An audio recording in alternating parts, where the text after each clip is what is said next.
सर्वांना निळा भडक आणि जय भीम कडक। माझे नाव साक्षी अनुराग ढगे। मी आज तुम्हाला डॉक्टर बाबासाहेब आंबेडकर यांच्याविषयी माहिती सांगणार आहे। सगळ्यांनी शांत चित्तात ऐकावी ही माझी नम्र विनंती। डॉक्टर बाबासाहेब आंबेडकर यांचा जन्म 14 एप्रिल महू गावी येथे झाला, मध्य प्रदेशात। त्यांच्या आईचे नाव भीमाबाई होते। त्यांनी एका अशा कठीण परिस्थितीतून एवढं सगळं साम्राज्य निर्माण केलं। बघा मित्रांनो, आपल्याला एखादी गोष्ट जर घ्यायची असेल तर आपण एवढा आपल्या आई बाबाला त्रास करतो, पण जो विद्यार्थी शाळेच्या बाहेर शिकून बॅरिस्टर प्राप्त करतो, आज तो सगळ्या देशाचा बोधिसत्व परमपूज्य आहे। नाहीतर त्या काळामध्ये जातीत्व आणि अस्पृश्यताला जास्त लोक मानत होते, कारण की माणसाच्या मनामध्ये श्रद्धा असावी पण अंधश्रद्धा नसावी।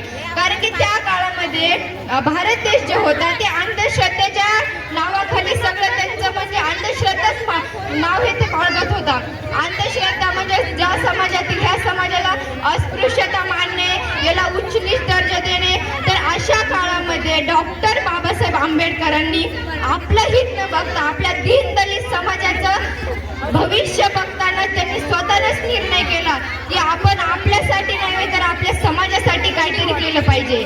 म्हणजेच आता बघा, त्यांच्यामुळे आपल्याला आज काय नाही भेटत, सगळं राहणीमान सगळं जो ज्या परिस्थितीतून बाबासाहेब गेले ती परिस्थिती आपल्याला बघण्याला देखील नाही, कारण हे केवळ त्या बोधिसत्व आणि महामानवामुळेच आहे। म्हणून मित्रांनो, बाबासाहेब म्हणतात, शिका, संघटित व्हा आणि संघर्ष करा।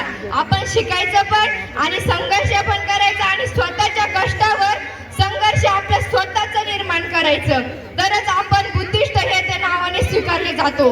कारण कसे, ज्या समाजामध्ये आपल्याच धर्माला नव्हे तर बाकीच्या धर्माला देखील अस्पृश्यता होती, जसे मटक्याला हात नाही लावायचा, इकडे नाही जायचं, असे बरेच काही कारण होते।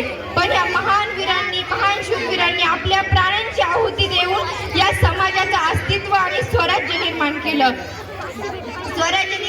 आणि बाबासाहेब एवढेच म्हणतात, अन्याय करणाऱ्यापेक्षा अन्याय सहन करणारा गुन्हेगार असतो।